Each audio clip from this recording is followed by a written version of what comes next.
I sold my late husband's wedding ring to give my family their dream vacation.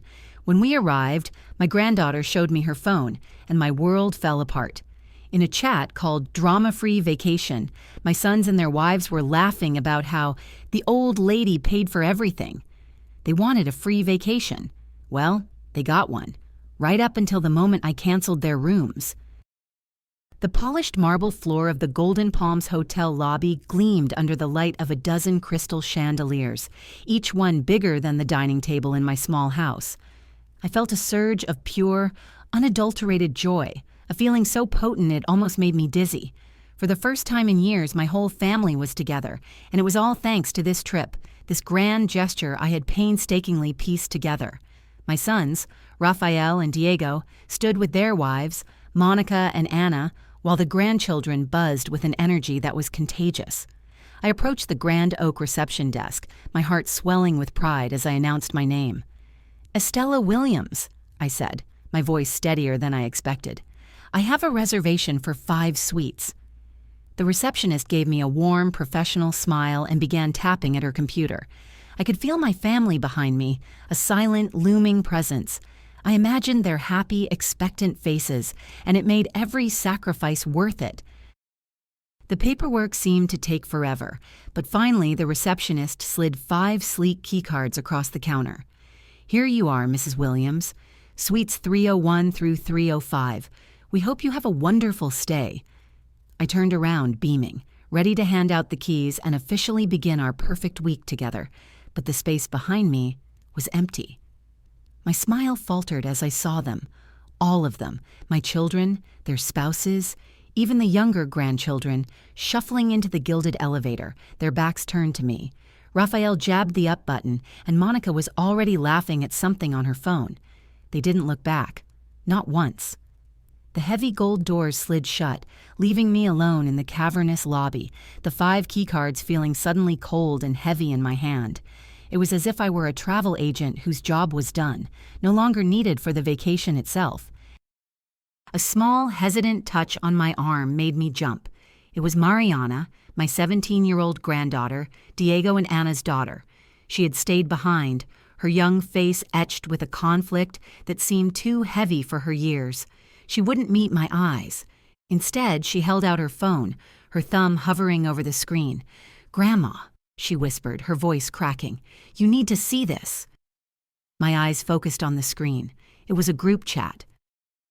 At the top, in bold letters, was a title that felt like a physical blow, knocking the air right out of my lungs. Drama-Free Vacation. Below it was a stream of messages, a river of casual cruelty. I saw a picture of me at the check-in desk, my back to the camera, clearly taken just moments before. Underneath it, a message from Monica. "The old lady is handling it all. Can't believe how excited she looks. It's almost pathetic." Another from my own son, Rafael. "Just grab the keys and let's go." We can finally relax without her hovering. The world tilted on its axis. The chandeliers, the marble floors, the polite smile of the receptionist. It all became a blurry, mocking backdrop to the ugliest truth I had ever faced. They hadn't just forgotten me. They had planned this. I wasn't the beloved matriarch bringing her family together. I was just the wallet. A mere 3 weeks ago, my world had been so much smaller, contained within the 4 walls of the house my husband, Robert, and I had shared for 42 years. My days followed a simple, predictable rhythm, dictated by a widow's pension of $800 a month. It wasn't much, but I made it work. I tended my garden, I mended my clothes, and on Sundays I baked pies, apple, cherry, pecan, selling them to neighbors to make a little extra for a rainy day. It was a quiet life, a frugal one, but it was mine. That peace was shattered by a phone call from Rafael, my eldest. His voice, oozing with a practiced charm I hadn't heard in years, painted a beautiful picture of a family reunion, a chance to reconnect like in the good old days. He spoke of the Golden Palms, of sunshine and laughter, of making memories that would last a lifetime. Then came the catch. He asked me, his mother, to book it all, for 12 people. The total cost was a staggering $4,200, with an immediate deposit of $2,100 required. The number hung in the air between us, an impossible sum. I looked around my humble living room, at the worn armchair where Robert used to sit, at the faded photographs on the mantelpiece. There was no $4,200 here. There was barely enough to cover the next utility bill. But the hope in Raphael's voice, the dream of having my scattered family under one roof again, was a powerful intoxicant. It made me foolish. It made me desperate. That afternoon, I found myself walking into a place I never thought I'd enter again. Mr. Jenkins' jewelry shop downtown. He was an old man now with kind, tired eyes that had seen half the town's joys and sorrows traded over his glass counter. I placed a small, worn velvet box before him and opened it. Inside, my wedding ring rested on the faded silk. It wasn't extravagant, a simple gold band with a small, perfect diamond, but it was the symbol of 42 years of love, partnership, and shared dreams. It was the last piece of Robert I had left. Mr. Jenkins polished his spectacles and examined it with a gentle reverence. He knew its history without my having to say a word. "Estella," he said softly, "I can give you $800 for it. $800 for 42 years. The transaction felt like a betrayal, a final painful amputation. The remaining $1,300 for the deposit and the subsequent $2,100 for the final payment were scraped together through sheer grit. My pie baking went into overdrive. I took on sewing and alteration jobs, my fingers often aching late into the night. I turned the heating down so low that I wore my winter coat indoors, and my meals became simpler, smaller. I funneled every spare dollar, every saved cent, into an envelope marked family. When I finally walked to the bank to make the final payment from my credit card, plunging myself into a debt I had no clear way to repay, I felt a strange sense of triumph. I had done it. I had sacrificed a piece of my past and the comfort of my present for the future happiness of my family. I truly believed I was buying them 7 days of perfect joy. The irony of that thought was a bitter pill I couldn't yet taste. An unsettling chill had begun to creep into my excitement long before we ever saw the gilded doors of the Golden Palms. In the weeks leading up to our departure, the phone calls from my children were frequent, almost incessant. Yet their questions were always the same, circling the logistics of the trip with a strange, almost forensic intensity. "Mom, did you confirm the ocean views?" Anna would ask. "Did you make sure the suites are adjoining?" Diego would follow up. They wanted copies of the confirmation emails, the itinerary, the hotel's floor plan. But whenever I gently tried to broach the subject of reimbursement, of how we would handle the final bill, the conversation would suddenly become vague and evasive. "Oh, Mom, we'll figure all that out when we get there," Raphael would say dismissively. "Let's just focus on the fun part." It was a subtle but persistent deflection, a conversational sidestep that left me feeling increasingly uneasy. The day of the trip, the feeling of being an outsider intensified. I rode with Raphael and Monica squeezed in the back seat with a pile of luggage. The entire 2-hour drive, Monica was glued to her phone, her fingers flying across the screen, a small, secretive smile playing on her lips. I tried to start a conversation, asking about her work, about a new restaurant I'd heard of. She answered in monosyllables, her eyes never leaving her device. "It's just a group chat with my friends, Estella," she said with a hint of condescension when I asked what was so amusing. "You know, girl talk. Things you wouldn't really get." The comment was designed to create a barrier, and it succeeded. I fell silent, watching the landscape blur past my window, feeling less like a mother on vacation with her son and more like an inconvenient piece of cargo. As we pulled up to the grand entrance of the hotel, the final pieces of the puzzle began to click into place, forming a picture I wasn't ready to see. While the valets were unloading the cars, I overheard my sons talking behind me, their voices low but not low enough. "I can't believe Mom actually pulled this off," Diego said, a note of smug surprise in his voice. "She took care of everything." Raphael clapped him on the back. "I told you she would." "Now we just have to figure out how to split the other expenses. We can sort out the room costs later." The phrase, "sort out the room costs later," was the final red flag. It wasn't the language of people who intended to pay. It was the language of delay, of avoidance. The culmination of this growing alienation was that silent, brutal moment in the lobby. As they stepped into the elevator, leaving me behind without a word or a backward glance, it wasn't just a thoughtless oversight. It was the physical manifestation of weeks of emotional distance, the final undeniable confirmation that I was not part of their circle. I was merely the facilitator of their getaway. Standing in the echoey grandeur of the hotel lobby, I scrolled through the chat on Mariana's phone, and the true, premeditated nature of their cruelty unfurled message by poisonous message. This was not just about ignoring me or being ungrateful for the trip. This was a calculated financial ambush. My eyes scanned the words, each one a small, sharp stab to the heart. "Okay, so the plan is," one of Diego's messages read, "we enjoy the week, poolside, drinks, the works. On the last day, we tell her there's been a mix-up with the billing and she needs to sort it with the front desk. By the time she realizes what's happening, we'll be gone." My breath caught in my throat. This was a script, a pre-written play, in which I was the unsuspecting fool. The plan was far more sinister than simply running out on a bill. Anna had chimed in with a chillingly practical suggestion. "We need to convince her to add our names to the rooms officially," she had written. "Just say it's for security purposes or something. Once we have control, I've already spoken to a friend at the bank. We can dispute the entire $4,200 charge as fraudulent. Say she's getting confused in her old age and made an unauthorized booking." The words swam before my eyes. Confused, old age, unauthorized. They were not just planning to steal from me.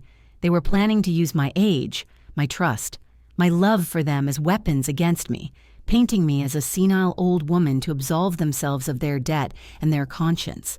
The cold corporate language of it, dispute the charge, applied to a gift I had bled for, was obscene. Every message revealed a new layer of their deception. They had discussed it all: how to handle my questions, what excuses to give, how to feign surprise when the final bill was presented solely to me. There were laughing emojis next to comments about how I'd probably just cry and the hotel would take pity on me. The drama-free vacation wasn't about avoiding family arguments. It was about meticulously planning a vacation free from the drama of having to pay for it, and free from the inconvenience of the person who did. I saw a picture Monica had posted of a designer handbag she wanted to buy with the money she was saving on this trip. That bag probably cost more than the ring I had sold. The scope of their betrayal was breathtaking. It wasn't a moment of thoughtlessness. It was a conspiracy, hatched by my own children to exploit my love, defraud a hotel, and leave their 65-year-old mother stranded and in debt. The elevator doors across the lobby slid open and a laughing couple emerged, their arms laden with shopping bags.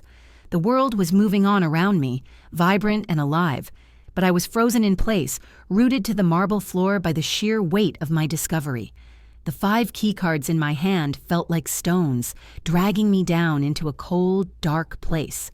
Mariana was watching me, her eyes wide with a mixture of pity and fear. I handed her phone back without a word. The messages were seared into my brain, playing on a loop. Free vacation without the family drama. Just make sure she pays for it all. It's the least she can do after all these years. That last one from my own son, Diego, was the one that finally shattered the dam of my grief. The least I could do? After a lifetime of doing everything? A lifetime of scraped knees and bedtime stories, of packed lunches and parent-teacher conferences, of cheering from the sidelines at football games and helping with down payments on their first homes. I had poured my entire existence into these children, and in their eyes it all amounted to so little that I still owed them more. I owed them my dignity. I owed them my financial security. The memory of Mr. Jenkins' sympathetic gaze as he took my wedding ring flashed in my mind. The cold ache in my fingers where it used to be. The long nights spent over a sewing machine, my back stiff and my eyes burning, all to fund this humiliation. The pain was so intense it was physical. It felt like a band tightening around my chest, squeezing the air from my lungs and the hope from my heart. They didn't see a mother. They saw a function, an obstacle, a walking bank account to be drained and then discarded. And in that moment, something shifted inside me. The tears that had been welling in my eyes evaporated, replaced by a strange, glacial cold. The hurt was still there, a deep, cavernous wound, but something else was growing around it. Anger. A clean, clarifying rage that burned away all the sentimental fog.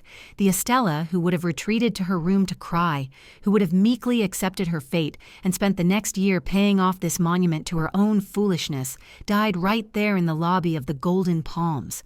A new woman was born in her place, one who understood that she had been pushed too far.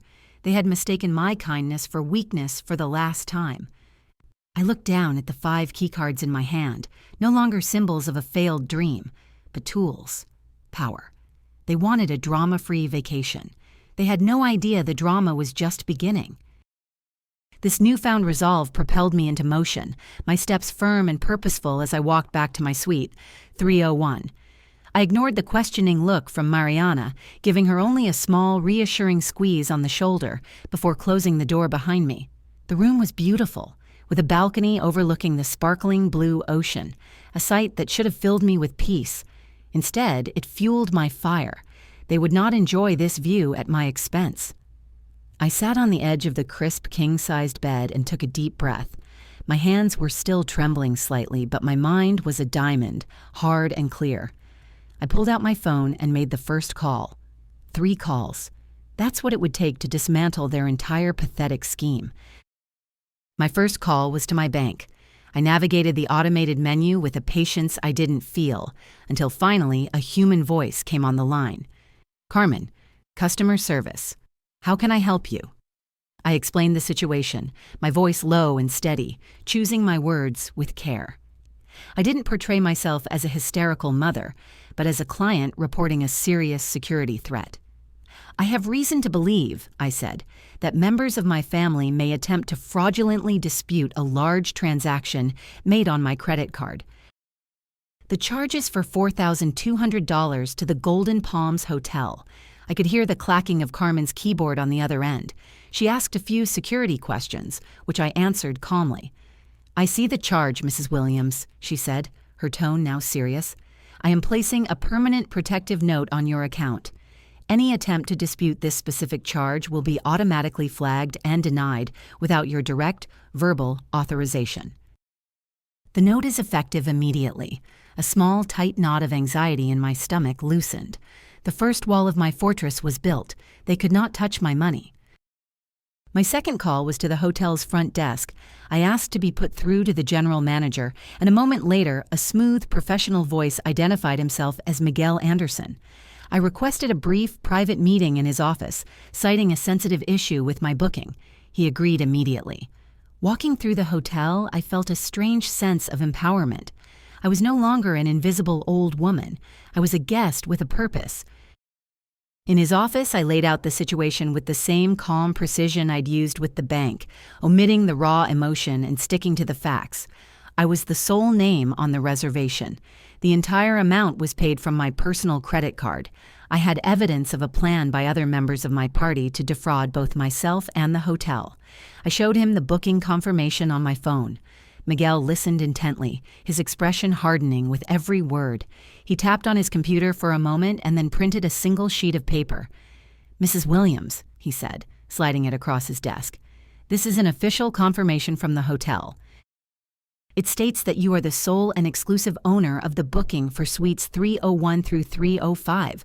You, and you alone, have the authority to make any and all changes, including, but not limited to, guest access and cancellation." The second wall was complete. I now had absolute control. There was one final call to make, the one that would transform my personal defense into an unassailable legal position. I dialed the number for Jenkins Jewelry, hoping the man who had witnessed my sacrifice would be willing to help me with its fallout. Mr. Jenkins answered on the second ring, his voice as gentle as I remembered. "Estella," he said, a note of concern coloring his tone when I introduced myself. "Is everything all right?" I told him that everything was, in fact, very wrong. I explained the situation concisely, the humiliation, the planned fraud, the steps I had already taken with the bank and the hotel. I told him I wasn't just looking for advice. I needed to know where I stood legally. I could hear him sigh on the other end of the line, a sound of weary disappointment in the world. "Estella," he began, and the gentle jeweler's voice was gone, replaced by something firmer, the voice of a man who had seen the darker side of family disputes over inheritances and assets for decades. "What your children are planning is not just cruel, it's a crime. It's called elder financial abuse, and it is taken very seriously. The fact that you have documented evidence in those text messages is crucial." He paused, and I could hear him shuffling papers. "You have every right to protect yourself. Your actions with the bank and the hotel are perfectly justified. You are not retaliating. You are preventing a crime from being committed against you." His words were like a balm on my raw nerves, validating the righteous anger that had taken root in my heart. He was giving my personal pain a legal name, and in doing so, he was giving me strength. He then offered something I hadn't even thought to ask for. "If you need it," he said, "I can act as your legal representative in this matter. I can draft a sworn affidavit for you, a legal document detailing the events, which you can have notarized at the hotel. It would serve as an official record of the situation and your response to it. It will show that you acted reasonably and with legal counsel. The hotel," he assured me, "would almost certainly have a notary on staff for business guests." The idea of having an official, legally binding document in my hand, a shield against any potential accusations they might hurl at me, was the final piece of armor I needed. I thanked him, my voice thick with an emotion I couldn't name. It was gratitude, but it was also a grim sense of finality. My plan was no longer just a reaction, it was a strategy, vetted and supported by the law. The third and final wall of my fortress was now fortified with steel. The trap was set. All I had to do now was wait for the entitled, unsuspecting beneficiaries of my pain to walk right into it. The next morning, I awoke before the sun. I didn't feel tired. A strange, calm energy pulsed through me. I walked out onto the balcony and watched as the sky slowly bled from inky black to a soft, bruised purple, then to a brilliant orange. For the first time in what felt like a lifetime, I wasn't thinking about anyone else's needs. I wasn't planning meals or worrying about schedules. I was simply breathing. I ordered a pot of coffee and a single croissant from room service, savoring each bite as if it were the most exquisite meal I'd ever had. In a way, it was. It was the taste of freedom. Mariana was still asleep in the other room of the suite, a peaceful presence that reminded me I wasn't entirely alone in this. I had saved one person from the wreckage, and that was enough. My children and their families, I knew, would be sleeping in, secure in their deception. They would wake up, perhaps complain about the quality of the pillows, and then head down to the sprawling poolside buffet they had been so excited about, the one they expected me to pay for. They would load their plates with tropical fruit and pastries, laughing and chatting, completely oblivious to the fact that their world was about to shrink dramatically. I let them have their morning. I let them enjoy the last few hours of the luxurious fantasy I had funded. The generosity of it was mine, and mine alone, to give and to take away. At precisely 10 o'clock in the morning, I picked up the hotel phone and dialed the front desk. "This is Estella Williams in Suite 301, I said, my voice as calm and even as the surface of the ocean before me. "I need to make a change to my reservation. Please deactivate the keycards for Suites 302, 303, 304, and 305, effective immediately. The guests in those rooms are no longer part of my booking."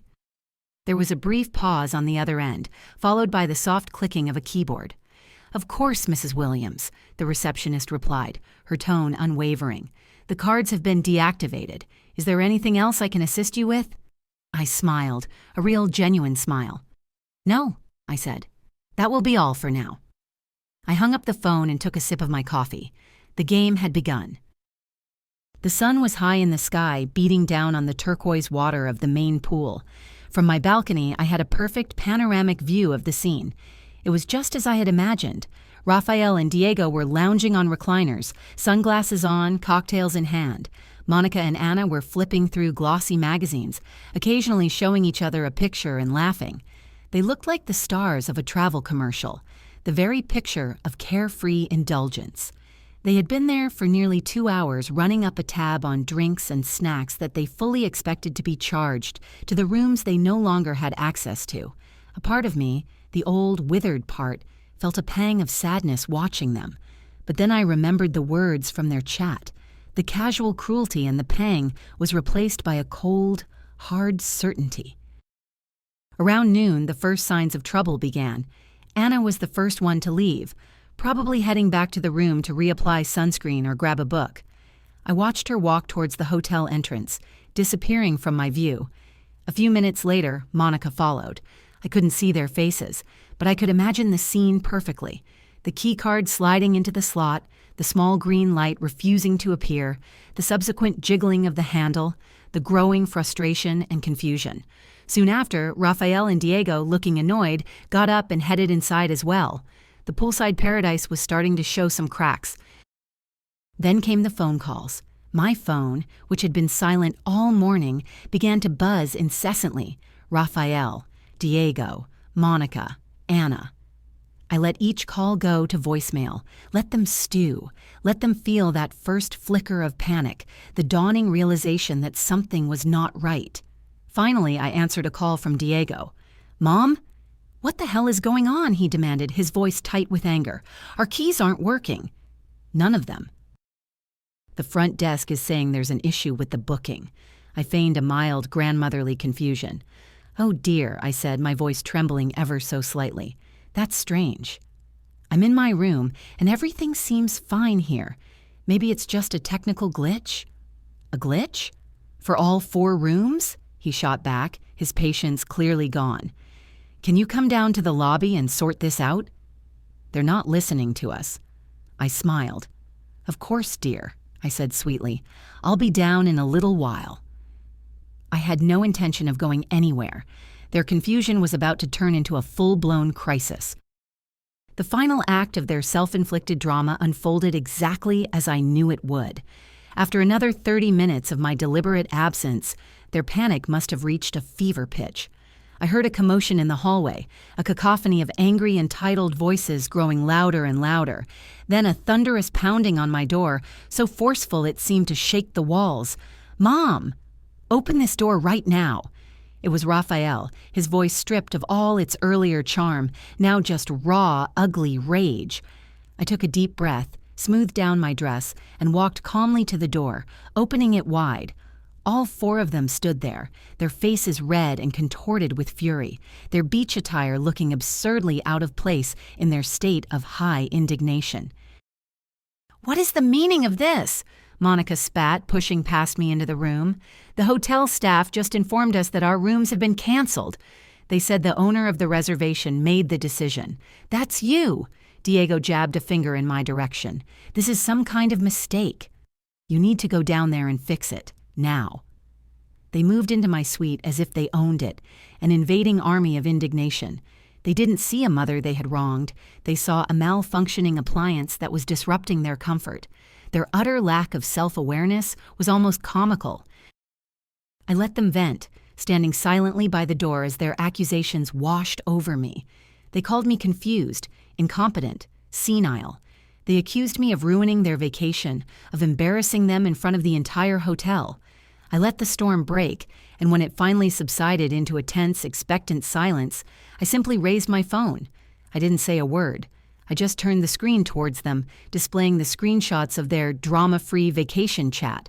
I had highlighted the best parts: Monica's comment about me looking pathetic, Diego's plan to abandon me with the bill, Anna's scheme to dispute the charge and claim I was mentally unfit. I watched as their eyes scanned the screen, watched the blood drain from their faces. The furious red of their anger was replaced by the chalky white of exposure. Their blustering, self-righteous rage evaporated, leaving behind a pathetic, guilty silence. The truth, in black and white, had rendered them speechless. The silence in the room was deafening, broken only by the distant sound of waves crashing on the shore. My children and their spouses stood frozen, their faces a mask of disbelief and horror. They looked from the phone in my hand to my face and back again, searching for some escape, some explanation that wasn't the ugly truth of their own making. It was Raphael who found his voice first, a weak, stammering attempt at damage control. "Mom, that's not what it looks like," he began. We were just joking around. Blowing off steam." "Joking?" I asked, and my voice was quiet, but it cut through the room like a shard of ice. "Joking about financial fraud? Joking about calling your mother senile to get out of a bill? Does that sound funny to you, Raphael?" Suddenly, the door to the adjoining bedroom opened and Mariana stepped out. She had clearly been listening to the entire exchange, and her face was a thunderstorm of youthful fury and disillusionment. She looked directly at her parents, Diego and Anna. "You're disgusting," she said, her voice trembling but clear. "All of you. Do you have any idea what she did to give you this vacation? Do you?" She turned to me, her eyes filling with tears. "Tell them, Grandma. Tell them about the ring." I looked at the shocked faces of my children, and I knew this was the final blow, the one from which there would be no recovery. "I sold my wedding ring," I said, my voice flat, devoid of emotion. "The one your father gave me. I sold 42 years of memories for $800 so I could afford the deposit for your jokes." The impact of those words was more devastating than any shouting match could have ever been. Monica let out a small, horrified gasp. Diego looked like he had been physically struck, stumbling back a step. The reality of their selfishness, stripped bare of all excuses, was finally staring them in the face. It wasn't just about money anymore. It was about a sacred symbol they had unknowingly, callously trampled. It was in that moment of their stunned silence that a polite, firm knock came at the door. I opened it to find 2 hotel bellhops with luggage carts. Behind them stood Miguel Anderson, the manager, his expression one of professional impassivity. "Mrs. Williams," he said, his voice carrying into the room. "As per your instructions, we are here to collect the luggage from the vacated rooms. Checkout is in 1 hour." My children stared at the bellhops, then at me. The finality of the situation finally crashed down upon them. This wasn't a misunderstanding to be smoothed over. This was an eviction. This was the end. I did not stay to watch the humiliating spectacle of their departure. I had no interest in their panicked whispers, their frantic calls to find another hotel, or the shame-faced way they would have to direct the bellhops to pack their belongings. Their drama was no longer my concern. While they scrambled to deal with the consequences of their actions, Mariana and I gathered our few things. A taxi, prearranged by the ever-efficient Miguel, was waiting for us at a discreet side entrance, away from the main lobby where my former family was facing their public downfall. As we settled into the cool leather seats of the car, I glanced back one last time at the opulent facade of the Golden Palms. It was a beautiful prison, and I had just orchestrated my own escape. The car pulled away from the curb, and with every foot we traveled, I felt a decade of weight lifting from my shoulders. Mariana sat beside me, quiet, her hand finding mine and squeezing it tight. We didn't need to speak. We had both chosen a path of dignity, and now we were on it together. I had already booked 2 rooms for us at a small, charming boutique hotel on the other side of town, a place chosen for its quiet elegance, not its flashy grandeur. It was a fraction of the cost, but it felt infinitely more valuable. It would be a real vacation, built on a foundation of love and respect, not lies and exploitation. As the taxi wound its way through the sunny streets, my phone buzzed. It was a text from Raphael. "I can't believe you did this to your own family." I read the message, and for the first time, his words had no power over me. They were just the hollow complaints of a spoiled child who had finally been told no. I didn't feel anger or sadness. I felt nothing. Just a serene, quiet release. I had spent 65 years putting the needs of others before my own, believing that was the definition of a good mother. But my children had taught me a harsh but vital lesson. You cannot pour from an empty cup. And my cup was finally, wonderfully, mine to fill. The road stretched out before us, a future I had not planned, but one that was entirely my own. I had lost a family, but I had found myself, and that was a trade I was more than willing to make.